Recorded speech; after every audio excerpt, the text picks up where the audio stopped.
Civilians में आपका स्वागत है। आज हम लोग चैप्टर 2 को शुरू करेंगे और चैप्टर 2 हम लोग का झारखंड में गरीबी से संबंधित रहने वाला है।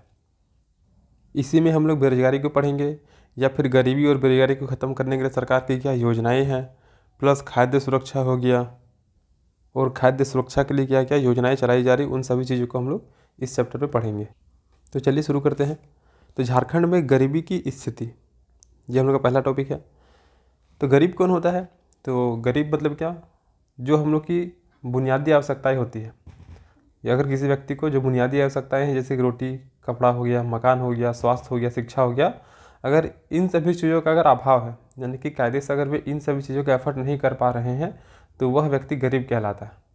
इसके अलावा समय समय पर बहुत सारे समिति का गठन किया गया है जिन्होंने अपने अपने आधार पर अलग अलग प्रकार से गरीबी का डेफिनेशन दिया है। तो वो सब हम लोग इकोनॉमिक्स के सेक्शन बी में पढ़े हैं और कुछ कुछ यहाँ भी हम लोग देखेंगे। तो गरीब गरीब क्या हो गया? तो वैसा व्यक्ति जिनको जो बुनियादी आवश्यकताएं हैं जैसे कि रोटी कपड़ा मकान, इन सभी चीज़ों की भी पूर्ति नहीं हो पाती, वही कहलाता है गरीब। तो गरीबों का आशय भूख, आश्रय, कौशल का अभाव, भूखमरी आदि से है। कुपोषण, गंभीर बीमारी, बिजली एवं पेयजल का अभाव, अपर्याप्त रोजगार आदि निर्धनता के मुख्य लक्षण हैं। यानी कि गरीबी है, परिणाम स्वरूप आपके पास खाना भी नहीं मिलता है तो कुपोषण की समस्या उत्पन्न हो जाती है, बिजली पेयजल ये सभी चीज़ों का अभाव होता है, आपके पास रोजगार नहीं होता है। तो यही सारा चीज़ गरीबी के लक्षण के रूप में स्वीकार किया गया है। तेंदुलकर समिति आ रहा है। तो तेंदुलकर समिति के अनुसार निर्धनता की अवधारणा सामाजिक दृष्टि से देखे जाने वाली वंचना से संबंधित है। मतलब क्या हो गया कि तेंदुलकर समिति ने बताया क्या कि निर्धनता की जो अवधारणा है वो मुख्य रूप से सामाजिक वंचना, यानी कि किसी व्यक्ति को सामाजिक कल्याण के लिए जो जरूरी संसाधन होती हैं उन सभी को उनके पास उपलब्ध नहीं होना, या फिर उन संसाधनों और अवसरों से वंचित होना, जिसके परिणाम स्वरूप क्या होता है कि वह व्यक्ति समाज से कट जाता है और इसके परिणाम स्वरूप उसमें गरीबी की संभावना ज़्यादा रहती है। अब यह वंचना मूलभूत मानवीय आवश्यकताओं के संदर्भ में देखी जा सकती है, जैसे कि पोषण की आवश्यकता हो गया, अच्छे कपड़े की आवश्यकता, आश्रय की आवश्यकता यानी कि घर हो गया, रोगों से बचने की आवश्यकता, न्यूनतम शिक्षा की आवश्यकता और सामाजिक अंतर क्रिया के उद्देश्य के लिए जीवंत होने की आवश्यकता और आर्थिक क्रियाकलाप में सहभागिता की आवश्यकता। तो इन सभी चीज़ों से कोई व्यक्ति क्या होता है, वंचित हो जाता है और इसी के हम लोग सामाजिक वंचना की दृष्टि से देखते हैं। और यह दर्शाता है कि गरीबी एक बहुआयामी अवधारणा है, यानी कि आप एक तरीके से गरीब नहीं है बल्कि आप बहुत तरीके से गरीब है। आपके पास खाने के लिए अन्न नहीं है, रहने के लिए घर नहीं है, पढ़ने के लिए उत्तम फैसिलिटी नहीं है आपके पास, यानी कि आप बहुआयामी तरीके से घिरे हुए हैं।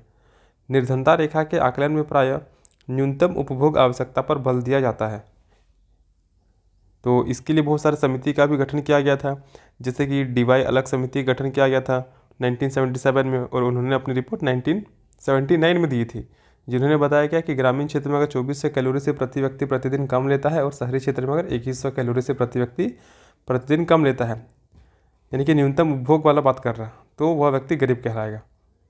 रिपोर्ट के अनुसार गरीबों के बारे में संपूर्ण ज्ञान के लिए इसका आय के आधार पर आकलन न कर जीवन की वंचना के संदर्भ में आकलन किया जाना चाहिए। यानी कि इसमें क्या बताया गया है कि जो गरीबी का आकलन जो करना है वो आय के आधार पर नहीं करना है कि इतना अगर आय से कम होगा या फिर इतना खर्चा होगा तो वो गरीब होगा, वैसा नहीं, बल्कि जीवन की वंचना के संदर्भ में, यानी कि आपको अच्छा खाना मिल रहा है कि नहीं मिल रहा है, जल मिल रहा है कि नहीं, रहने के लिए घर मिल रहा है कि नहीं, पहनने के लिए कपड़ा हो गया, शिक्षा हो गया, स्वास्थ्य हो गया, तो इन सभी चीज़ों के आधार पर गरीबी का आकलन किया जाना चाहिए और इससे ही मानवीय निर्धनता की अवधारणा की संज्ञा दी जाती है। इसका अर्थ है कि निर्धनता के अंतर्गत व्यक्ति वैसे अवसरों से वंचित होता है जो मानवीय विकास के लिए मूलभूत है, जैसे एक लंबा स्वास्थ्य एवं सृजनात्मक जीवन जीना, एक उत्तम जीवन स्तर का निर्वाह करना, स्वतंत्र और सम्मान आदि। तो ये हो गया क्या कि गरीबी के बारे में हम लोग यहाँ पे देख लिए। तो गरीब क्या हो गया कि अगर आपके पास खाने के लिए भोजन नहीं है, रहने के लिए घर नहीं है, आपके पास स्किल नहीं है, भूखमरी है, इसके परिणाम स्वरूप कुपोषण, गंभीर बीमारी, बिजली पेयजल का अभाव है, तो ये सभी चीज़ मुख्य रूप से निर्धनता के मुख्य लक्षण के रूप में स्वीकार किया गया है। तेंदुलकर समिति की बात किया जाए, सुरेश तेंदुलकर समिति, तो 2005 में योजना आयोग के द्वारा इसका गठन किया गया था, जिन्होंने 2009 में अपनी रिपोर्ट पेश की थी और इन्होंने क्या बताया कि अगर ग्रामीण क्षेत्र में है कोई व्यक्ति तो प्रतिदिन उसका 27 रुपया खर्च होना चाहिए, और अगर शहरी क्षेत्र में है तो 33 रुपया खर्च होना चाहिए। हालांकि वो यहाँ पे मेंशन नहीं, उसको हम लोग सेक्शन बी में पढ़े थे। तो इन्होंने बताया कि जो गरीबी होता है उसको सामाजिक वंचना के आधार पर देखा जाना चाहिए, जिसमें कि मुख्य रूप से पोषण की आवश्यकता, अच्छे कपड़े की आवश्यकता, रहने के लिए घर, ये सभी चीज़ों को इंक्लूड किया गया। फिर इसमें क्या बताया गया है कि जो गरीबी है वो बहुआयामी तरीके से होता है, और साथ ही साथ जो गरीबी का आकलन होना चाहिए वो आय के आधार पर नहीं होना चाहिए, बल्कि जीवन की वंचना के संदर्भ में होना चाहिए। यानी कि कोई व्यक्ति को किन चीज़ों की पूर्ति नहीं हो पा रही है, क्या उन्हें खाना नहीं मिल पा रहा है, कपड़ा नहीं मिल पा रहा, तो इन सभी चीज़ों के आधार पर गरीबी को मेजर किया जाना चाहिए। अब आगे है, झारखंड में संसाधनों की प्रचुरता के बावजूद विकास का अभाव है। तो झारखंड में 40% संसाधन, पूरे भारत का 40% संसाधन जो है वो झारखंड में ही है, लेकिन इसके बावजूद भी यहाँ पे विकास का अभाव है। विकास भी हुआ काफ़ी तीव्र गति से, लेकिन इसके परिणाम स्वरूप भी यहाँ के आदिवासी लोगों को विस्थापित किया गया, जनजातीय लोगों को विस्थापित किया गया, उनको पुनर्वास का लाभ नहीं मिला। परिणाम क्या होता है, गरीबी देखने को मिलता है। राज्य में निम्न कृषि उत्पादन एवं उत्पादकता पाई जाती है।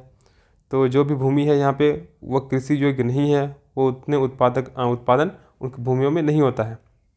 परिणाम क्या होता है, उत्पादकता में भी कमी देखने को मिलता है। और इसके अलावा क्या होता है कि जो भी कृषि योग्य थोड़ा बहुत भूमि है तो उसमें सरकार के द्वारा बहुत सारी योजनाएं लाई जाती है और उन भूमि को कैप्चर किया जाता है। तो बाद में ऐसा रूल भी बनाया गया कि मिनिमम विस्थापन पर ध्यान होना चाहिए, तथा साथ ही साथ जो कृषि योग्य भूमि है उनको कोई भी परियोजना के लिए नहीं लिया जाएगा। राज्य में प्रति व्यक्ति आय राष्ट्र औसत के आधा से कम है, लेकिन बिहार और उत्तर प्रदेश जैसे राज्यों से अधिक है। यानी कि यहाँ पे पर कैपिटा इनकम का बात किया जाए तो जो राष्ट्र औसत है उससे आधा है। यानी कि राष्ट्र औसत अगर प्रति व्यक्ति 100 रुपया है तो झारखंड में 50 रुपया है, लेकिन ये बस 2 स्टेट, एक झारखंड, एक यूपी और बिहार से ज़्यादा है। झारखंड अपेक्षाकृत रूप से निर्धन एवं पिछड़ा राज्य है, अतः यहाँ निर्धनता पर उन्मूलन के लिए रोजगार के अवसरों के सृजन की अधिक आवश्यकता है।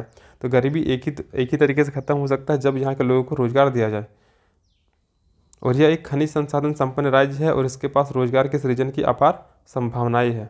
2011-12 में योजना आयोग के आकलन के अनुसार झारखंड में 37.4% आबादी गरीबी रेखा के नीचे है। यानी कि योजना आयोग की रिपोर्ट के अनुसार जो कि 2011-12 में मेजर किया गया था, उसके अनुसार झारखंड में 37.4% आबादी जो है वो गरीबी रेखा से नीचे जीवन यापन कर रहे हैं। और निर्धन आबादी के अनुपात की दृष्टि से झारखंड का देश में दूसरा स्थान है। झारखंड में निर्धन आबादी राष्ट्रीय औसत से बहुत अधिक, यानी कि राष्ट्रीय औसत कितना है, 21.9% होना चाहिए कि इतना परसेंट आबादी जो है वो किसी भी स्टेट में गरीब हो सकता है। लेकिन झारखंड में 2011-12 की रिपोर्ट के अनुसार 37.4% आबादी जो है वो गरीब है। यानी कि सिंपल सा बात है कि राष्ट्रीय औसत से झारखंड में गरीबी ज़्यादा है। NSSO के द्वारा एकत्रित आंकड़ों के आधार पर योजना आयोग मासिक प्रति व्यक्ति उपभोग व्यय के आधार पर निर्धनता रेखा का आकलन करती है। यानी कि प्रति व्यक्ति एक महीने में उपभोग के लिए कितना व्यय करती है, उसी के आधार पर NSSO के द्वारा निर्धनता रेखा का आकलन किया जाता है। तो पहले क्या होगा, गरीबी के बारे में देखें हम लोग। उसके बाद देखें कि झारखंड में संसाधन की मात्रा बहुत अधिक है, तो ऐसी स्थिति में यहाँ के लोगों को गरीबी से निकालने का बहुत अच्छा संभावनाएं झारखंड में देखने को मिलती। अब आगे है, तेंदुलकर विधि के अनुसार 2011-12 में ग्रामीण क्षेत्र में 27 रुपया प्रति व्यक्ति प्रतिदिन और शहरी क्षेत्र में 33 रुपया प्रति व्यक्ति प्रतिदिन से कम अगर वहन करता है तो वह व्यक्ति गरीब कहलाएगा। यानी कि BPL श्रेणी में आएगा, बिलो पॉवर्टी लाइन। और इसके अलावा वर्ल्ड बैंक का भी रिपोर्ट था, जिन्होंने बताया था कि अगर कोई व्यक्ति एक दिन में $1.9 से कम अगर उनका आय अर्जित होता है तो फिर वह व्यक्ति गरीब कहलाएगा। अब है, निरपेक्ष संख्या की दृष्टि से अगर देखा जाए तो 2011-12 में झारखंड में 12.4 मिलियन व्यक्ति गरीबी रेखा के नीचे थे और भारत में निर्धनता की रेखा से नीचे रहने वाले व्यक्ति के प्रतिशत में कमी आई है। 2004 से 5 में यह 37.2% था, जो कि 2011-12 में 21.9% हो गया। तो अगर भारत में गरीबी की बात किया जाए तो 2004-5 में जहाँ पे भारत का कुल आबादी का 37.2% आबादी जो था वो गरीब था, वहीं 2011-12 की रिपोर्ट के अनुसार ये घटकर 21.9% हो गया। यानी कि हम लोग बोल सकते हैं कि भारत में गरीबों की संख्या में कमी हुई है। अब आते हैं झारखंड में। तो झारखंड में 2004-5 में निर्धन आबादी का अनुपात 45.3% था, जो कि 2011-12 में घटकर 37% हुआ है। यानी कि देश में तो गरीबी की संख्या में कमी हुआ ही हुआ है, प्लस झारखंड में भी 2004-5 में यहाँ पे 45% आबादी जो थे वो गरीबी रेखा से नीचे जीवन यापन करते थे, वही 2011-12 में घटकर 37% हो गया है। अर्थात देश के स्तर पर झारखंड की तुलना में निर्धन आबादी के अनुपात में अधिक कमी आई है। झारखंड में 2011-12 में ग्रामीण और निर्धन आबादी के बीच काफ़ी असमानता है। राज्य में ग्रामीण क्षेत्रों में निर्धन आबादी 40.84 है, जबकि शहरी क्षेत्र में 24.83% है। यानी कि शहरी क्षेत्र में अगर बात किया जाए तो शहरी क्षेत्र में निर्धन आबादी जो है वो 24.83% है और ग्रामीण क्षेत्र में निर्धन आबादी 40.84% है। यानी कि झारखंड में ग्रामीण क्षेत्र में और शहरी क्षेत्र में निर्धनों की संख्या में काफ़ी ज़्यादा डिफरेंस देखने को मिलता है। अब झारखंड में मुख्य निर्धन समूह जनजाति, आदिम जनजाति, भूमि एवं सीमांत किसान, भूमिहीन एवं सीमांत किसान, अनुसूचित जाति, अनुसूचित जनजाति महिलाएं, विशेषकर विधवा एवं बांझ महिलाएं, दस्तकारी समूह, किसी परियोजना से स्थापित लोग आते हैं। यानी कि झारखंड में मुख्य निर्धन समूह में मुख्य रूप से जनजाति लोग आ गए, आदिम जनजाति समूह आ गए, या फिर वैसे किसान जो भूमिहीन किसान है, या फिर सीमांत किसान है, मतलब कि जिनके पास 1 हेक्टेयर तक जमीन है और उसी पे वे खेती कार्य या फिर जो भी है वो करते हैं। फिर अनुसूचित जाति या फिर जनजाति की महिलाएं आ गई। इसके अलावा विधवा महिलाएं या फिर बांझ महिलाएं, दस्तकारी समूह की महिलाएं, या फिर वैसे व्यक्ति जो किसी परियोजना या फिर किसी उद्योग की स्थापना करने की वजह से स्थापित हुए हैं। तो मुख्य रूप से गरीबी उन लोगों में ज़्यादा देखने को मिलती है। झारखंड की विशेष क्षेत्र में निर्धनता अत्यंत अधिक है, जहाँ एसटी एवं एससी की अधिक आबादी रहती है। तो इसमें क्या होता है कि सरकार के द्वारा जो भी परियोजना झारखंड में संचालित की जाती है, उसके द्वारा जो विस्थापित होती है उससे मैक्सिमम 80 to 85% आबादी जो होता है वो हम लोग का जनजाति समुदाय का ही होता है। और परिणाम क्या होता है कि इनको पुनर्वास का लाभ भी नहीं मिल पाता है और प्लस इनको जो भी परियोजना लग रहा है उसमें इनको रोजगार भी काफ़ी कम मात्रा में मिलता है। इसीलिए एसटी और एससी समुदाय के लोगों में गरीबी ज़्यादा देखने को मिलती है। राज्य में निर्धन आबादी का 2/3 भाग जो है पलामू, संथाल परगना और उत्तरी छोटा नागपुर प्रमंडल में निवास करता है। जिले की दृष्टि से देवघर को छोड़कर संथाल परगना का सभी जिले पलामू, गढ़वा, पश्चिम सिंहभूम, सरायकेला खरसुआ, गुमला, सिमडेगा, चतरा जैसे जिलों में बीपीएल की संख्या में वृद्धि हुई है। यानी कि संथाल परगना में सिर्फ और सिर्फ देवघर को छोड़ दिया जाए तो बाकी कंप्लीट संथाल परगना के जिलों में गरीबी में यानी कि बीपीएल की संख्या में वृद्धि हुआ है। इसके अलावा कोल्हान में आपका सरायकेला खरसुआ हो गया और पश्चिमी सिंहभूम में भी गरीबी में वृद्धि देखने को मिला है। अब झारखंड में अत्यधिक निर्धनता के प्रमुख कारण क्या क्या हैं? तो पहला हो गया निम्न साक्षरता दर हो गया, रोजगार सृजन की निम्न दर हो गया, स्वास्थ्य की निम्न दशा और कुपोषण हो गया, निम्न श्रेणी का आवास, निम्न कृषि उत्पादकता एवं उत्पादन। और फिर उत्पादकता एवं उत्पादन क्या हो गया कि जैसे कि अगर ये एक खेत है जो कि 2 डिसमिल का खेत है, अगर इसमें 20 kg आपका चावल उत्पादन हो रहा है तो ये हो गया आपका उत्पादन हो गया कि 20 kg चावल का उत्पादन हो रहा है। लेकिन जब हम 20 को 2 से डिवाइड कर देंगे तो जो अगर 10, यही 10 क्या बताएगा? उत्पादकता को बताएगा। यानी कि अगर उत्पादन में कमी आएगा तो जाहिर सी बात है उत्पादकता में भी कमी देखने को मिलेगा। अब औद्योगिकरण और शहरीकरण का अभाव। तो झारखंड में औद्योगिकरण और शहरीकरण भी काफ़ी तेज़ी से हुआ है, लेकिन इसके बावजूद भी यहाँ के लोगों को वो उतना तेज़ी से रोजगार नहीं मिल पाया, जिसके परिणाम स्वरूप गरीबी देखने को मिल रहा है। खाद्य सुरक्षा अभाव और भुखमरी। तो ये खाद्य सुरक्षा टॉपिक हम लोग सेक्शन बी में पढ़े हैं और इसमें भी खाद्य सुरक्षा भी हम लोग पढ़ेंगे। इसको लेकर क्या क्या योजनाएं हैं उसको भी देखेंगे हम लोग। भूमि स्वामित्व का अभाव। तो यहाँ के जो वास्तविक निवासी है उनके पास ये भूमि यहाँ पे नहीं है, क्योंकि 1793 में अस्थायी बंदोबस्त लाया गया था, जिसके परिणाम स्वरूप जमींदारी व्यवस्था भी झारखंड में शुरू हो गया था और जमींदार के शोषण भी उनके साथ किसानों के साथ शुरू हो गया था। परिणाम क्या हो गया था कि वे अगर टैक्स नहीं दे पा रहे थे, किसान अगर टैक्स नहीं दे पा रहे थे, उनकी ज़मीन धीरे धीरे जमींदारों के हाथ में आने लगी थी। तो इसीलिए क्या हो गया था, उनके पास भूमि का कमी होना शुरू हो गया था, नहीं उनका स्वामित्व भी चला जा रहा था। फिर भूमि जलगांव एवं विस्थापन हो गया और मद्यपान हो गया। तो ये सारा चीज़ है जिसके वजह से झारखंड में गरीबी या फिर निर्धनता देखने को मिलता है। तो ये हो गया झारखंड में गरीबी का क्या स्थिति है, जिसमें देखें कि गरीबी क्या है, या फिर तेंदुलकर समिति की रिपोर्ट के आधार पर गरीब किसको बोला गया है झारखंड में, या फिर देश की तुलना में गरीबी में कितना वृद्धि हुआ है। यहाँ पे ग्रामीण क्षेत्र में गरीबी और शहरी क्षेत्र में गरीबी भी हम लोग देखें। इसके अलावा कौन सा समूह जो है वो ज़्यादा गरीब है और गरीबी के क्या क्या कारण है। अब देखते हैं कि झारखंड में निर्धनता उन्मूलन के प्रमुख प्रयास या फिर पहल क्या क्या किया गया है। तो राज्य के गठन के पश्चात राज्य में निर्धनता उन्मूलन और क्षेत्रीय असमानताओं में कमी प्रमुख चिंता का विषय है। दुर्भाग्यवश राज्य में निर्धनता में कमी लाने के लिए कोई विशेष रणनीति नहीं अपनाई गई है, बल्कि संपूर्ण देश में अपनाई जाने वाली रणनीति को ही अपनाया गया है। यानी कि झारखंड राज्य गठन होने के पश्चात यानी या फिर उसके पूर्व से ही यहाँ रहने वाले लोगों में गरीबी काफ़ी अधिक मात्रा में देखने को मिला है। इसके अलावा क्षेत्रीय असमानता भी काफ़ी अधिक है। जैसे कि धनबाद में क्या है कि रोजगार के साधन आपको उपलब्ध हो जाएंगे, लेकिन हो सकता है कि अन्य जिलों में रोजगार के विशेष साधन उपलब्ध नहीं होंगे जो कि धनबाद में इजीली हो जाते हैं। तो क्षेत्रीय असमानता भी यहाँ पे देखने को मिलता है। तो इन सभी चीज़ों को कम करने के लिए, क्षेत्रीय असमानता को कम करने के लिए या फिर झारखंड में गरीबी के स्तर को कम करने के लिए झारखंड सरकार के द्वारा कोई विशेष परियोजना नहीं चलाया गया और न ही कोई नीति को अपनाया गया, बल्कि सेंट्रल गवर्नमेंट के द्वारा जो भी स्कीम चलाया गया उसी को मुख्य रूप से झारखंड में भी लागू किया गया है। हाल ही के वर्षों में झारखंड सरकार ने इसके लिए कुछ विशेष कार्यक्रम प्रारंभ किए हैं। जनजाति, विशेषकर आदिम जनजाति के समूह में निर्धनता उन्मूलन पर सरकार का विशेष ध्यान है और झारखंड सरकार ने निर्धनता में कमी के लिए 3 रणनीति अपनाई है। अब क्या क्या रणनीति है? तो पहला हो गया कृषि एवं संबंध क्षेत्र का विकास करना है।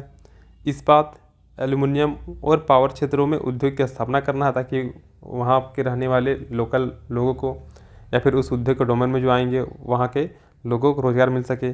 कमजोर वर्ग जैसे कि आदिम जनजाति हो गया, अनुसूचित जाति हो गया आदि के लिए विशेष कार्यक्रम, जिससे मुख्य रूप से स्वरोजगार कार्यक्रम पर फोकस किया जाएगा। तो इन सभी चीज़ों के माध्यम से, यानी इन 3 के माध्यम से सरकार मुख्य रूप से गरीबी को खत्म करने का प्रयास करेगी। तो यही था झारखंड में गरीबी की स्थिति। अब एक क्वेश्चन है गरीबी से रिलेटेड।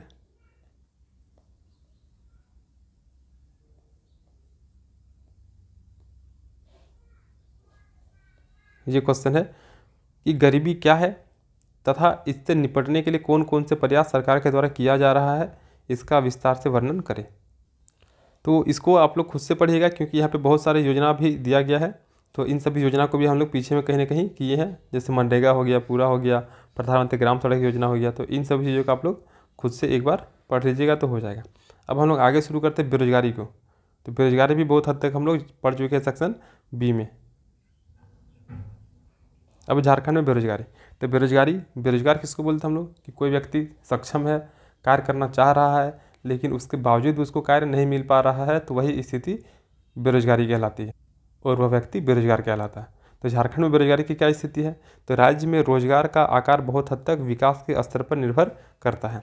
राज्य के विकसित होने पर रोजगार के अवसरों में वृद्धि होगी। तो जाहिर सी बात है कि कोई भी राज्य विकसित कब होगा? जब वहाँ पर काफ़ी अच्छे तरीके से वृद्धि होने वाला है, कोई भी चीज़ आर्थिक समृद्धि होने वाला है। और अगर आर्थिक समृद्धि होता है तो ऐसी स्थिति में उस राज्य में रोजगार के भी अवसर सृजित होंगे, तभी जाके कोई राज्य विकसित हो सकता है। झारखंड में बेरोजगारी एक अत्यंत गंभीर समस्या है और झारखंड में बेरोजगारी के प्रमुख कारण निम्नलिखित हैं। क्या क्या कारण है झारखंड में बेरोजगारी होने के? तो कृषि एवं माध्यमिक विकास के निम्न वृद्धि दर। तो यहाँ झारखंड की जो मृदा है वो लगभग 90% मृदा जो वो लाल मिट्टी है और ये उतना ज़्यादा उपजाऊ नहीं होता है, यानी कि निम्न वृद्धि दर होता है कृषि क्षेत्र में। इसकी वजह से भी झारखंड में गरीबी और बेरोजगारी देखने को मिलता है। रोजगार के अवसर की तुलना में श्रम शक्ति में अधिक वृद्धि, यानी कि रोजगार तो कम है लेकिन इससे अधिक श्रम शक्ति हो गया हम लोग के यहाँ पे। कृषि एवं कुटीर उद्योग के क्षेत्र में ह्रास होना, अनुपयुक्त शिक्षा प्रणाली और रोजगार परक शिक्षा का अभाव, ये तो पूरा इंडिया में देखने को मिल रहा है। भूमि अलगाव हो गया और विस्थापन समस्याएं हो गया, यानी कि जो व्यक्ति जिसका भूमि है उससे उसकी भूमि को छीन लिया जा रहा है, चाहे वो गलत तरीके से ही क्यों ना हो, या फिर विस्थापन की समस्याएं हैं जिसकी वजह से लोगों में बेरोजगारी और गरीबी देखने को मिल रहा है। सूखा एवं अधिकांश क्षेत्र में सिंचाई की व्यवस्था का ना होना, तो ये सभी कारण है जिसकी वजह से झारखंड में मुख्य रूप से बेरोजगारी देखने को मिलता है। अब एनएसएसओ की रिपोर्ट के अनुसार झारखंड को निम्नलिखित 2 श्रेणी में वर्गीकृत किया जा सकता है। जैसे कि पहला श्रेणी क्या हो गया? तो इसके अंतर्गत वे सभी शामिल होंगे जो कि काम की खोज में है और इसमें रोजगार में संलग्न और बेरोजगार दोनों को शामिल किया जाता है। तो जो रोजगार जिनको मिला हुआ है और जो बेरोजगार है उन दोनों व्यक्ति को प्रथम श्रेणी में शामिल किया जाएगा और इन दोनों को ही संयुक्त रूप से श्रम शक्ति कहते हैं। यानी कि वैसे व्यक्ति जो कार्य कर रहे हैं या फिर जो कार्य की तलाश में है उन सभी को श्रम शक्ति के अंतर्गत रखा गया। जिनको रोजगार मिल चुका है वे कार्यबल कहलाएंगे, जबकि वैसे लोग जो रोजगार प्राप्त नहीं है वे बेरोजगार कहलाएंगे, अथवा रोजगार प्राप्त करने में अक्षम है तो भी वे बेरोजगार कहलाएंगे। तो एनएसएसओ की रिपोर्ट के अनुसार झारखंड की जनसंख्या को 2 श्रेणी में बांटा गया। प्रथम श्रेणी में क्या होगा? वैसे व्यक्ति जो कि रोजगार में संलग्न है या फिर बेरोजगार है, उन दोनों को शामिल किया गया और उसी को संयुक्त रूप से हम लोग श्रम शक्ति बोलते हैं। जिनको रोजगार मिल चुका है उसको कार्यबल बोलते हैं, जिनको रोजगार नहीं मिला है वे बेरोजगार कहलाते हैं। अब दूसरा श्रेणी, तो दूसरा श्रेणी के अंतर्गत वैसे लोग शामिल किए जाते हैं जो श्रम शक्ति में शामिल नहीं है, अर्थात ऐसे लोग रोजगार की खोज में नहीं है। श्रम शक्ति में शामिल नहीं होने की प्रमुख वजह शिक्षा प्राप्त करना, बीमारी, घरेलू उपचार क्षमता आदि आदि। तो दूसरा श्रेणी में वैसे व्यक्ति आ जाएंगे जो कि रोजगार के खोज में शामिल ही नहीं है और इसके पीछे की वजह हो सकता है कि उनको जो शिक्षा मिला है वो सही से नहीं मिला है, या फिर बीमारी हो सकता है, या फिर घरेलू उपचार हो सकता है, उनकी क्षमता हो सकती है, तो ये सभी चीज़ आते हैं। अब है बेरोजगारी की अवधारणा। तो ये चिरकालिक बेरोजगारी हो गया, साप्ताहिक स्थिति बेरोजगारी, दैनिक स्थिति बेरोजगारी, ये सभी चीज़ हम लोग सेक्शन बी में पढ़ चुके हैं, तो आप लोग खुद से एक बार पढ़ लीजिएगा। अब झारखंड में बेरोजगारी है कि नहीं है, तो बेरोजगारी है। इसको प्रमाणित करने की आवश्यकता इसलिए नहीं है कि यहाँ आए दिन रोज़ खबर प्रकाशित होती रहती है कि अन्य राज्यों में झारखंड की महिलाओं का शोषण होना। दिल्ली में हजारों आदिवासी महिलाओं और बच्चे आया के रूप में कार्य करती है। ईंट भट्टे में काम करने के लिए झारखंड से मजदूरों का पलायन, असम के चाय बागान में झारखंड के आदिवासियों की बढ़ती संख्या इत्यादि। और ये पंक्तियाँ अपने आप में प्रमाण है कि झारखंड में बेरोजगारी बहुत अधिक है, क्योंकि अगर झारखंड में रोजगार होता तो कायदे से ये सभी व्यक्ति झारखंड से बाहर ही नहीं जाते। तो यही सब दर्शाता है कि झारखंड में बेरोजगारी काफ़ी बड़ी मात्रा में है। वर्तमान में राज्य में बेरोजगारी की दर लगभग 7% के आसपास बनी हुई है, और राज्य में बेरोजगारी के मुख्य लक्षण है पिछड़ी कृषि अर्थव्यवस्था, निरक्षरता और औद्योगिक पिछड़ापन। अब है रोजगार से संबंधित सरकार के द्वारा योजनाएं चलाए गए, जैसे कि पहले आता हम लोग का तेजस्विनी योजना। तो झारखंड सरकार ने 4 अक्टूबर 2016 को राज्य की 11 से 17 साल तक की किशोरियों एवं 24 साल तक की आयु की युवा महिलाओं के कौशल प्रशिक्षण एवं रोजगार प्राप्ति के लिए तेजस्विनी योजना शुरू करने की घोषणा की थी।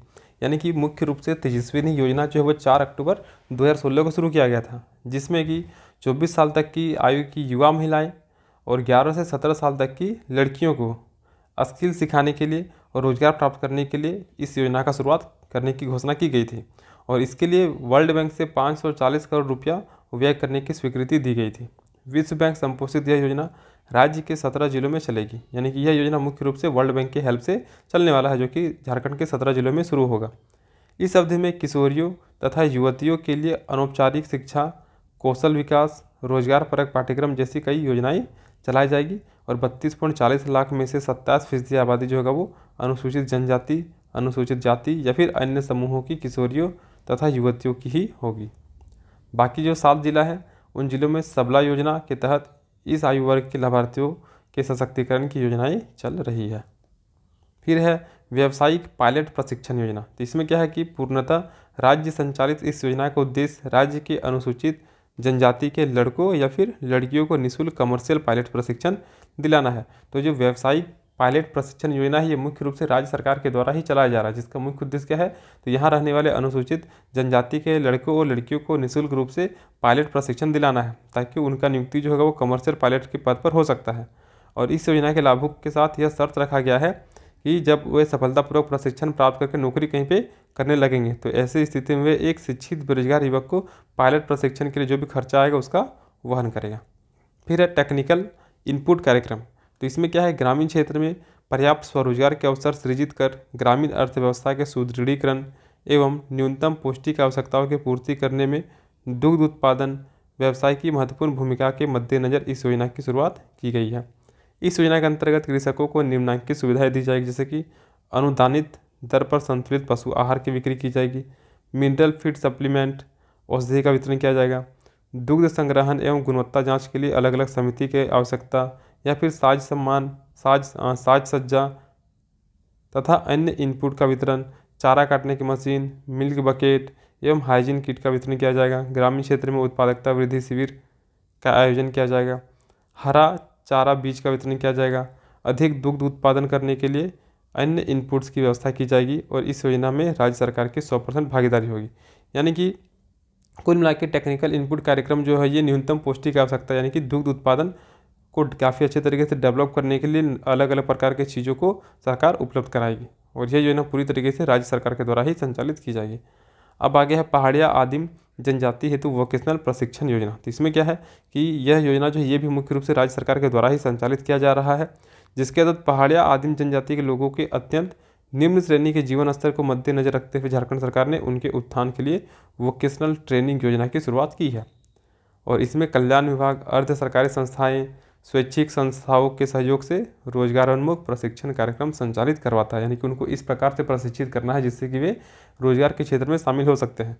और इस योजना के तहत लोगों को कंप्यूटर मरम्मती, लोहे की वस्तुओं का निर्माण, टेलीविज़न मरम्मती, इलेक्ट्रॉनिक रिपेयरिंग, मोटर पंप मरम्मती आदि का निःशुल्क प्रशिक्षण दिया जाएगा। तो अगर ये सभी चीज़ें में वे सीख जाएंगे बनाना तो कहीं ना कहीं वे रोजगार भी ढूंढ सकते हैं। तो झारखंड में बेरोजगारी को ख़त्म करने के लिए या फिर रोजगार के क्षेत्रों को उत्पन्न करने के लिए सरकार के द्वारा इन सभी योजनाओं का संचालन किया जा रहा है। अब आगे है हम लोग का खाद्य सुरक्षा। तो झारखंड में कुल आबादी 3,29,00,000 है, जिसमें से प्रति व्यक्ति औसत 455 ग्राम प्रतिदिन की दर से 50 लाख टन खाद्यान्न की आवश्यकता पड़ती है। यानी कि एक दिन में एक व्यक्ति को लगभग 455 ग्राम प्रतिदिन खाद्यान्न की आवश्यकता पड़ती है। राज्य में सामान्य वर्षा एवं फसल की बुवाई अच्छी होने पर औसत 24 लाख टन खाद्यान्न उत्पन्न होता है। यानी कि अगर अच्छा तरीके से वर्षा हो गया और बुआई भी हुआ है तो यहाँ पे लगभग 24 लाख टन खाद्यान्न की खेती हो जाती है, उत्पादन हो जाती है। इस प्रकार प्रति वर्ष लगभग 26 लाख टन खाद्यान्न कम पड़ जाता है। यानी कि यहाँ पे लगभग 50 लाख टन खाद्यान्न की आवश्यकता होती है झारखंड में, लेकिन अगर अच्छा वर्षा हुआ, अच्छा खेती हुआ तो भी 24 लाख टन खाद्यान्न ही उत्पन्न हो पाता है। परिणाम क्या होता है कि 26 लाख टन खाद्यान्न कम पड़ जाता है झारखंड के लिए। तो 26 लाख टन में से मात्र 12.28 लाख टन जो भारत सरकार द्वारा खाद्यान्न दिया जाता है। यानी कि 26 में 12.28 का खाद्यान्न भारत सरकार के द्वारा दिया जाता है झारखंड को, और शेष की आपूर्ति जो है तो खुले बाजार से होती है। यानी कि लोग अब खुद खरीदते हैं। यहाँ पे खाद्यान्न वितरण के लिए 21,940 दुकानें आवंटित हैं, जिसके माध्यम से APL, BPL, अंत्योदय और अन्नपूर्णा योजना के लाभार्थियों को अनाज उपलब्ध कराया जाता है और भारत सरकार द्वारा भारत खाद्य निगम के माध्यम से खाद्यान्न भेजा जाता है। यानी कि झारखंड में अगर खाद्य सुरक्षा देखा जाए तो इसमें बहुत बड़ी दिक्कत है, क्योंकि प्रति व्यक्ति प्रतिदिन 455 ग्राम खाद्यान्न की आवश्यकता होती है। तो इस स्थिति को देखा जाए तो झारखंड के लोगों को 50 लाख टन खाद्यान्न की आवश्यकता पड़ती है, लेकिन अच्छे मानसून की स्थिति में भी झारखंड में सिर्फ और सिर्फ 24 लाख टन खाद्यान्न की ही आपूर्ति हो पाती है। यानी कि 26 लाख टन खाद्यान्न की आपूर्ति नहीं होती है। तो ऐसी स्थिति में सब भारत सरकार के द्वारा सिर्फ और सिर्फ 12 लाख टन खाद्यान्न ही झारखंड सरकार को दिया जाता है, और बाकी जो बच गया उसको खुले बाजार से खरीदा जाता है। तो जो व्यक्ति खरीदने में सक्षम होंगे उनकी स्थिति ठीक रहेगी, अन्यथा उनकी भी स्थिति बिगड़ती जाएगी। तो ये हो गया खाद्य सुरक्षा। अब खाद्य सुरक्षा के लिए आगे बहुत सारी योजनाएं दी गई है, उसको आप लोग अगर पढ़िए, जैसे कि जन वितरण प्रणाली हो गया, BPL हो गया, BPL योजना हो गया, या फिर आपका यहाँ पे राष्ट्रीय खाद्य सुरक्षा अधिनियम आ जाएगा, राष्ट्रीय खाद्य प्रसंस्करण मिशन हो जाएगा, मुख्यमंत्री दाल भात योजना हो जाएगा। तो ये सभी योजना आगे इस PDF में दे दिया गया है, तो आप लोग उसको खुद से पढ़ लीजिएगा। अब आगे आता है कुपोषण। झारखंड में कुपोषण की समस्या, तो चूँकि खाद्य पोषण ही उनको सही से नहीं मिल पा रहा है तो इसका परिणाम क्या होगा, कुपोषण ही आएगा। तो कुपोषण एक ऐसी अवस्था या फिर दशा है जो एक साथ कई गंभीर समस्याओं की तरफ इशारा करती है।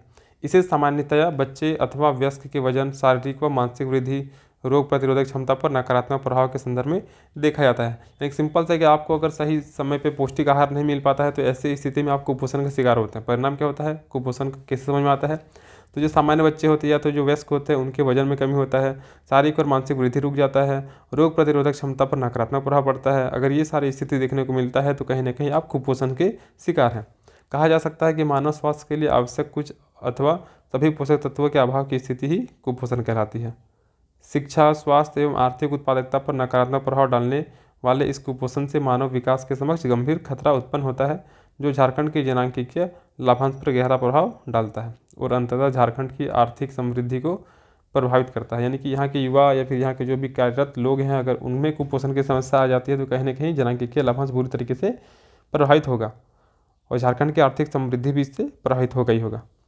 लड़कियों, ग्रामीण क्षेत्र के निर्धन लोगों, अनुसूचित जाति के लोगों, आदिवासी आदि सामाजिक आर्थिक समूहों में कुपोषण की दर अपेक्षाकृत अधिक है। अब बच्चों और महिलाओं में कुपोषण से बचाने के लिए रणनीति क्या है, तो शिशु सुरक्षा मातृ सुरक्षा के समक्ष कुपोषण की एक बड़ी चुनौती के रूप में विद्यमान है। झारखंड की कुछ जनजातियों में तो बच्चों में कुपोषण दर 80% तक है, यानी कि 100 बच्चा में से 80% जो बच्चा जो वो कुपोषण की समस्या से ग्रसित है। कुपोषण व अन्य संक्रामक बीमारियों से बचने के लिए सार्वभौमिक प्रतिरक्षा कार्यक्रम चलाया जा रहा है। विश्व स्वास्थ्य संगठन ने वर्ष 1974 में विस्तारित टीकाकरण अथवा प्रतिरक्षा कार्यक्रम शुरू किया है, जो कि 1997 में टीकाकरण क्रियाकलाप राष्ट्रीय प्रजनन एवं बाल स्वास्थ्य कार्यक्रम का एक महत्वपूर्ण घटक था और इसे 2005 में शुरू किया गया। तो कुपोषण को खत्म करने के लिए यहाँ पर टीकाकरण किया जा रहा है। राष्ट्रीय ग्रामीण स्वास्थ्य मिशन के द्वारा टीकाकरण कार्यक्रम के तहत भारत सरकार ने 7 वैक्सीन अनिवार्य रोग जैसे कि डिप्थीरिया हो जाएगा, कुकुर खांसी हो जाएगा, टिटनेस, पोलियो, खसरा और क्षय रोग, और इसके साथ साथ हेपेटाइटिस बी को ख़त्म करने के लिए सरकार ने वैक्सीन लगवाना अनिवार्य करवाया, ताकि यहाँ के रहने वाले बच्चों या फिर लोगों को इन सभी बीमारियों से मुक्त किया जा सके। अब एक टीकाकरण अभियान इंद्रधनुष अभियान का उद्देश्य वर्ष 2020 में उन सभी बच्चों का टीकाकरण करना था जिसे टीके नहीं लगे या जिन्हें 7 प्रकार की बीमारियां, वही सब डिप्थीरिया, काली खांसी, हेपेटाइटिस बी, धनुष स्तंभ, पोलियो, यक्ष्मा या फिर खसरा को रोकने वाले टीके ठीक से नहीं लगे हैं। और टीकाकरण का अभाव तथा कुपोषण जैसी स्थितियों के चलते शिशु मृत्यु दर की स्थिति अत्यधिक गंभीर रूप से धारण कर चुकी है। यानी कि जिन बच्चों को टीकाकरण नहीं लगा उन सभी बच्चों को इंद्रधनुष अभियान के माध्यम से टीकाकरण किया जाएगा, ताकि उनको कुपोषण की समस्या से बचाया जा सके और जो गंभीर समस्या है उससे भी बचाया जा सके। अब झारखंड में स्वास्थ्य की स्थिति क्या है? तो स्वास्थ्य सभी व्यक्तियों के लिए अनिवार्य व आवश्यक है। एक स्वस्थ व्यक्ति ही किसी भी प्रकार के कार्य को सुचारू रूप से कुशलतापूर्वक कर सकता है। किसी भी देश में स्वास्थ्य का अधिकार जनता का पहला बुनियादी अधिकार होता है और वह बेहतर शिक्षा सभी के लिए जीवन में आगे बढ़ने और सफलता प्राप्त करने के लिए आवश्यक है। राष्ट्र की उन्नति में नागरिकों का बेहतर स्वास्थ्य और शिक्षा महत्वपूर्ण भूमिका निभाता है। तो स्वास्थ्य जो होता है वो सबसे ज़्यादा इंपॉर्टेंट हो जाता है किसी भी व्यक्ति के लिए, सबसे ज़्यादा अनिवार्य भी हो जाता है, क्योंकि व्यक्ति जब तक स्वस्थ नहीं रहेगा वह कोई भी कार्य नहीं कर सकता। तो स्वस्थता का अधिकार जो होना चाहिए वो जनता का पहला बुनियादी अधिकार होना चाहिए। इसके साथ ही साथ बेहतर शिक्षा के लिए भी, जीवन में आगे बढ़ने के लिए भी या फिर सफलता प्राप्त करने के लिए भी स्वास्थ्य काफ़ी ज़्यादा इंपॉर्टेंट होता है, क्योंकि किसी भी राज्य में या फिर किसी भी देश में रहने वाले नागरिक का स्वास्थ्य है तो उस देश में आर्थिक वृद्धि हो या फिर आर्थिक विकास हो वो काफ़ी तेज़ी से होने लगेगा। दुनिया में सबसे युवा देश भारत में कई राज्यों में तेज़ी से आबादी बढ़ रही है। ऐसे राज्यों में झारखंड का भी स्थान आता है, यानी कि झारखंड में भी जनसंख्या में तीव्र गति से वृद्धि हो रही है। नेशनल हेल्थ प्रोफाइल की एक रिपोर्ट के आधार पर देश में 11,082 लोगों के लिए एक डॉक्टर उपलब्ध है। वहीं झारखंड में ये संख्या 18,518 लोगों के लिए एक डॉक्टर है। यानी कि जहाँ देश में 11,082 लोग के लिए एक डॉक्टर है, वहीं झारखंड में 18,518 यानी कि लगभग 18.5 लोगों के लिए एक डॉक्टर उपलब्ध है। वहीं वर्ल्ड हेल्थ ऑर्गेनाइजेशन कहता है कि 1,000 की आबादी पर एक डॉक्टर होना चाहिए, तो कायदे से यहाँ पर 18,000 है, तो समझना चाहिए कि कितना डॉक्टर यहाँ पे होना चाहिए था और कितना का कमी है। तो राज्य के विभिन्न बीमारियाँ तेज़ी से बढ़ रही है। राज्य के अंतिम पायदान तक स्वास्थ्य सेवाओं का पहुँचाने के उद्देश्य से राज्य सरकार द्वारा पीपीपी मॉडल पर स्वास्थ्य संसाधनों के विकास की संभावनाओं की तलाश की जा रही है। यानी कि अब इसमें निजी क्षेत्रों की भागीदारी भी शामिल किया जाएगा, ताकि हर क्षेत्र तक, हर जगह तक लोगों को स्वास्थ्य सुविधाएं उपलब्ध कराई जा सके। और इसके लिए राष्ट्रीय आयुष्मान भारत योजना और आयुष मिशन जैसे महत्वपूर्ण कार्य परिकल्पित किए गए हैं। नीति आयोग के द्वारा जारी किया गया healthy state progressive India report के आधार पर झारखंड स्वास्थ्य सुधारों में वार्षिक इंक्रीमेंटल परफॉर्मेंस के आधार पर तीसरे स्थान पर रहा है, जो कि अच्छी बात है। और झारखंड ओवरऑल परफॉर्मेंस में 13वें स्थान पर रहा। झारखंड में 10 स्वास्थ्य सूचकों में काफ़ी सुधार दिखाया है। टीबी के इलाज की सफलता दर में झारखंड सभी राज्यों में अव्वल रहा। यानी कि मुख्य रूप से पूरे इंडिया में 11,000 आबादी पर एक डॉक्टर है, वहीं झारखंड में 18,500 आबादी पर एक डॉक्टर है, जबकि WHO की रिपोर्ट के अनुसार 1,000 आबादी पर एक डॉक्टर होना चाहिए था। तो इसी कमी को खत्म करने के लिए सरकार के द्वारा पीपीपी मॉडल को अपनाया जा रहा था, ताकि हर क्षेत्र तक, हर जगह तक लोगों के पास स्वास्थ्य सुविधाएं उपलब्ध कराया जा सके। इसके लिए सरकार के द्वारा राष्ट्रीय आयुष्मान भारत योजना या फिर आयुष मिशन जैसी योजनाओं का क्रियान्वयन किया जा रहा है। और नीति आयोग की एक रिपोर्ट है जिसके आधार पर झारखंड में स्वास्थ्य की जो ओवरऑल परफॉर्मेंस है उसके आधार पर 13वें रैंक पर आया है, और जबकि टीबी के इलाज में झारखंड सबसे आगे निकला। तो ये अच्छी बात है। अब आगे आता हम लोग का कृषि और ग्रामीण विकास के मुद्दे, मुख्य कार्यक्रम और क्या क्या योजनाएं हैं। तो इसमें क्या हो गया कि भारत एक कृषि प्रधान देश है, ठीक है। भारत में ऐसे कई राज्य हैं जिनकी अर्थव्यवस्था का प्रमुख साधन क्या है, कृषि है, जिनमें से झारखंड भी क्या है, एक है। झारखंड प्रदेश में कुल 38 लाख हेक्टेयर कृषि योग्य भूमि है, जिसमें से सिर्फ 25 से 26 लाख हेक्टेयर भूमि पर ही वर्तमान समय में खेती हो रही है। यानी कि 48 लाख हेक्टेयर भूमि कृषि योग्य है, लेकिन उसके बावजूद भी यहाँ पे 25 से 26 लाख हेक्टेयर भूमि पर ही कृषि कार्य किया जा रहा है। और 12 से 13 लाख हेक्टेयर भूमि जो है वो खेती योग्य होने के बावजूद भी बेकार पड़ी हुई है, जिसमें खेती नहीं होता है। कृषि को बढ़ावा देकर झारखंड में ग्रामीण विकास को सुनिश्चित किया जा सकता है, क्योंकि बहुत बड़ी आबादी जो है वो झारखंड की मुख्य रूप से कृषि पर ही निर्भर है। तो अगर कृषि विकास होगा तो झारखंड का भी विकास होगा। कृषि सामाजिक न्याय, गरीबी निवारण, महिला सशक्तिकरण में महत्वपूर्ण भूमिका निभाता है। अब झारखंड में ग्रामीण विकास में कृषि का क्या महत्व है? तो ग्रामीण शब्द एक व्यापक शब्द है। आज़ादी के बाद से ही सरकार के समक्ष ग्रामीण क्षेत्र के विकास एक महत्वपूर्ण चुनौती रहा है। और झारखंड में 38 लाख हेक्टेयर भूमि पर कृषि कार्य संभव है, लेकिन 23% भाग पर ही कृषि कार्य की जाती है। राज्य की लगभग 76% जनसंख्या जो कृषि पर निर्भर है और राज्य की कुल जनसंख्या का 76% आबादी ग्रामीण क्षेत्रों में रहता है। यानी कि अगर 76% आबादी कृषि क्षेत्र पर निर्भर है और झारखंड में कृषि क्षेत्र काफ़ी अच्छे तरीके से डेवलप नहीं हुआ है, यानी कि 76% आबादी के समक्ष बहुत बड़ी चुनौती आने वाली है। कृषि ग्रामीण अर्थव्यवस्था की रीढ़ है। ग्रामीण विकास कृषि पर निर्भर है, यानी कि जो ग्रामीण क्षेत्र वो मुख्य रूप से कृषि पर ही निर्भर है। तो अगर अच्छा कृषि होगा तो ग्रामीण क्षेत्र का भी विकास होगा, अच्छा कृषि नहीं होगा तो ग्रामीण क्षेत्र भी चौपट हो जाएगा। अब ग्रामीण विकास में कृषि के महत्व के प्रमुख बिंदु क्या है तो देखते हैं। तो कृषि ग्रामीण क्षेत्रों में आजीविका का प्रमुख आधार होता है, यानी कि ग्रामीण क्षेत्र में निवास करने वाले लोगों के लिए आजीविका स्रोत जो होता है वो मुख्य रूप से कृषि ही होता है। विशेष करके गरीब ग्रामीण रोजगार किसान सरकारी योजनाओं का लाभ लेकर अपनी आय दोगुनी कर ग्राम के विकास में अपना सहयोग दे सकते हैं। यानी कि सरकार के द्वारा जो योजनाएं चलाई जा रही है कृषि को बढ़ावा देने के लिए, तो उन योजनाओं का प्रयोग करके उसका लाभ उठाकर जो ग्रामीण क्षेत्र के जो लोग हैं वे अपनी आय को दोगुना कर सकते हैं और अपने ग्राम का विकास में अहम योगदान दे सकते हैं। फिर एक कृषि कार्य में अधिकतर महिलाएं संलग्न होती है, अतः यह श्रम क्षेत्र में महिला भागीदारी को बढ़ावा देकर महिला सशक्तिकरण के साथ ग्रामीण विकास में भी अपना योगदान देता है। तो महिला की भागीदारी अधिक है। परिणाम स्वरूप क्या होगा कि अगर कृषि क्षेत्र अच्छे से विकसित होगा तो महिला का भी सशक्तिकरण होगा। कृषि में विकास से खाद्य सुरक्षा सुनिश्चित होती है, जिससे गांवों में भुखमरी, गरीबी और कुपोषण दूर होता है। तो हम लोग खाद्य सुरक्षा वाला स्थिति देखें तो अगर कृषि क्षेत्र काफ़ी अच्छे तरीके से झारखंड में अगर विकसित होगा तो ऐसी स्थिति में खाद्य सुरक्षा भी झारखंड में होगा। परिणाम क्या होगा, गरीबी, भुखमरी और कुपोषण की समस्याएं खत्म हो जाएगी। कृषि में आय वृद्धि से किसानों के जीवन में सुधार होता है, वो अपने बच्चों को उच्च शिक्षा दे पाते हैं और शिक्षित समाज का निर्माण होता है। यानी कि कृषि में अगर अच्छे तरीके से वृद्धि होगा तो किसानों के आय में वृद्धि होगा। किसान के आय में वृद्धि होगा तो इनके रहन सहन में भी परिवर्तन आएगा। ये अपने बच्चों को उच्च क्वालिटी का शिक्षा दे सकते हैं, फिर स्वास्थ्य सुविधाएं प्रदान कर सकते हैं, जिससे कि एक अच्छा समाज का निर्माण होगा। कृषि के कार्यों में रोजगार मिलने से युवा ग्राम से शहरों की ओर पलायन नहीं करते हैं और अपना पूरा सहयोग ग्रामीण विकास में देते हैं। तो अगर कृषि क्षेत्र में रोजगार मिलेगा तो यहाँ के युवा बाहर जाएंगे ही नहीं और वे पूरी तरीके से ग्रामीण विकास पर ही जोर देंगे। कृषि से संबंधित लघु एवं कुटीर उद्योगों से ग्रामीणों को रोजगार मिलता है। कृषि से जुड़े अन्य कार्य जैसे कि सिंचाई, उन्नत बीज बाजार आदि को भी प्रोत्साहन मिलने तथा इसके विकास से ग्रामीण विकास सुनिश्चित होती है। यानी कि कृषि की वजह से बहुत सारे लघु और कुटीर उद्योग भी संचालित होते हैं। अगर कृषि क्षेत्र काफ़ी अच्छे तरीके से चलेगा, परिणाम स्वरूप सिंचाई के जितने भी उपकरण हैं वो भी मार्केट में बिकेंगे, बीज बिकेंगे और बाजार भी काफ़ी अच्छे तरीके से चलेगा। तो कहीं ना कहीं ग्रामीण विकास भी सुनिश्चित होगा। झारखंड में खेती के साथ साथ पशुपालन भी किया जाता है, बागवानी भी किया जाता है, मुर्गी पालन भी होता है, मछली पालन भी होता है, वानिकी होता है, रेशम पालन, बतख पालन, मशरूम की खेती, और ये सभी चीज़ मुख्य रूप से ग्रामीणों का आमदनी बढ़ाने में महत्वपूर्ण भूमिका निभाती है। तो इस प्रकार से हम लोग देख सकते हैं कि कृषि क्षेत्र जो है झारखंड के ग्रामीण क्षेत्रों के लिए कितना ज़्यादा महत्वपूर्ण हो जाता है।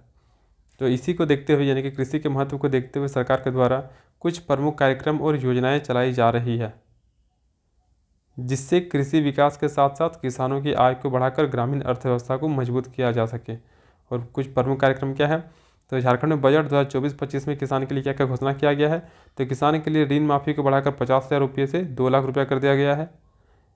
NPA खाता धारक किसानों को भी अब इस योजना का लाभ मिलेगा। कृषि और पशुपालन के लिए लगभग 40,606 करोड़ रुपये का प्रावधान किया गया है। बिरसा किसान इंटीग्रेटेड पोर्टल का अनावरण किया गया है। डेयरी उद्योग को बढ़ावा देने के लिए MOU पर हस्ताक्षर किया गया है, ताकि इन सभी चीज़ों की वजह से किसानों की स्थिति में सुधार किया जा सके।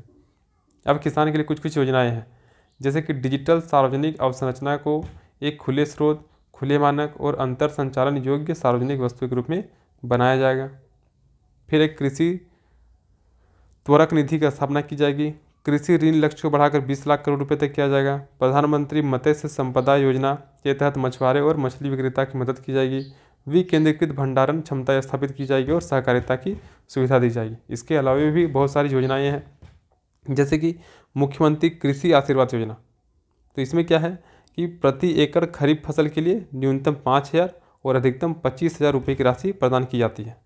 और इस योजना का मुख्य उद्देश्य क्या हो गया, तो किसानों की आय को 4 साल में दोगुना करना है, किसान को शहर में पलायन से रोकना है और कृषि रोजगार में वृद्धि करना है, ताकि राज्य की अर्थव्यवस्था में बढ़ोतरी होगा। फिर है प्रधानमंत्री किसान सम्मान निधि योजना। तो इसमें क्या हो गया, भारत के प्रधानमंत्री नरेंद्र मोदी ने देश भर के करोड़ों किसानों के लिए इस योजना की शुरुआत की है। इसके तहत सरकार किसानों के बैंक खातों में हर साल 6,000 रुपया जमा करते हुए 3 किस्त में होगा, 2-2 हज़ार करके दिया जाएगा इसमें। इस योजना का उद्देश्य किसानों को अपेक्षित कृषि आमदनी के अनुपात में फसलों की समुचित सेहत और सही पैदावार के लिए विभिन्न इनपुट्स के खर्च की पूर्ति करना है। फिर है मृदा स्वास्थ्य कार्ड योजना। तो इसका उद्देश्य देश के सभी किसानों को मृदा स्वास्थ्य कार्ड जारी करना है।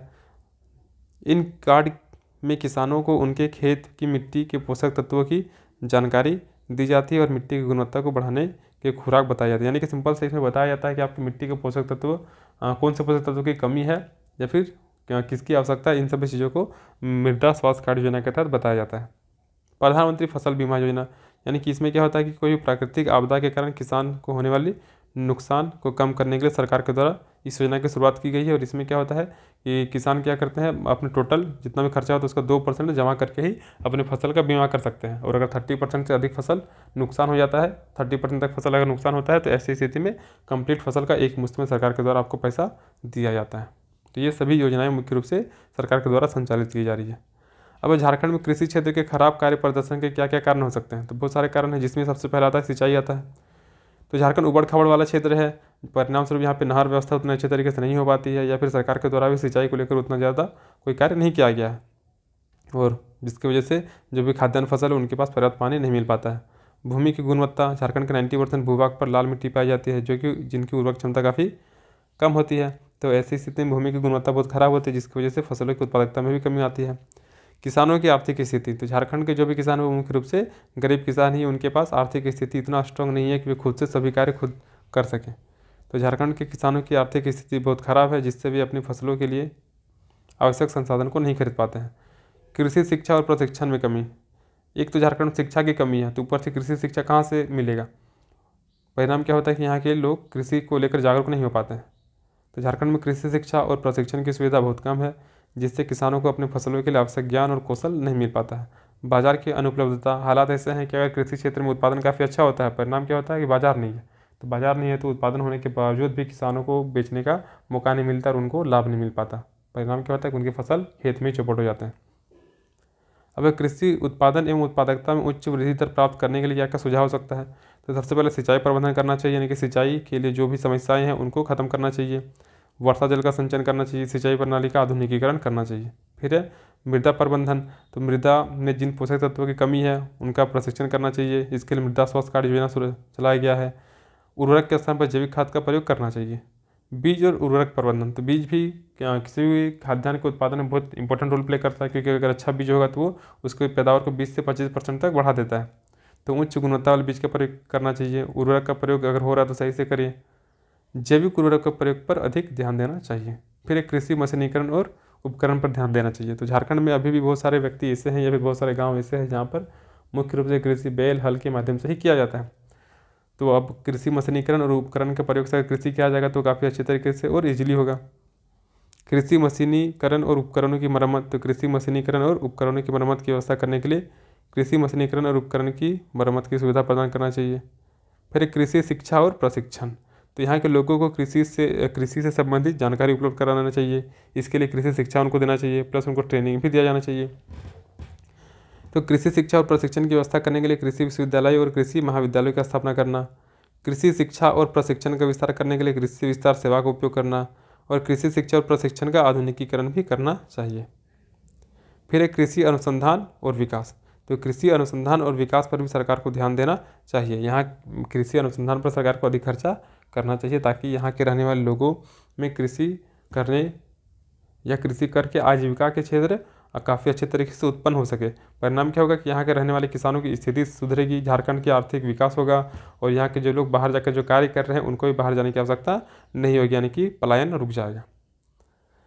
तो निष्कर्ष में क्या बोल सकते हैं, झारखंड में कृषि के क्षेत्र में विकास की भरपूर संभावनाएं हैं, जिनका उपयुक्त तरीके से दोहन करने की आवश्यकता होती है। इसके लिए सरकार द्वारा चलाए जा रहे विभिन्न योजनाओं और कार्यक्रमों का सहयोग लेना चाहिए, जिससे कि किसानों की आवश्यकता तो पूरी होगी ही, साथ में ग्राम का भी विकास होगा। तो मुख्य रूप से हम लोग को कृषि से संबंधित जितने भी प्रावधान थे वो सभी कवर कर लिए। अब लास्ट में यहाँ पे दिया है खाद्य सुरक्षा से संबंधित जो भी योजनाएं हैं, इनको आप लोग खुद से एक बार पढ़ लीजिएगा। और इसी के साथ हम लोग का सिलेबस में जितना भी चीज़ मेंशन था वो सारा टॉपिक हो गया। अब क्या है कि अगर यहाँ से क्वेश्चन आना रहेगा तो इस PDF में जो है वहीं से कुछ ना कुछ मिला के क्वेश्चन बना दिया जाएगा, क्योंकि कंप्लीट सिलेबस अगर कवर किया गया तो क्वेश्चन जाहिर सी बात है आपका यहीं से मिलने वाला। तो इसी PDF का आप लोग पढ़िए और समझने का कोशिश कीजिए। और क्लास का PDF के लिए आप लोग इस नंबर पे कांटेक्ट कर लीजिएगा 6206193277। तो मिलते हैं अगली क्लास के साथ, तब तक के लिए धन्यवाद।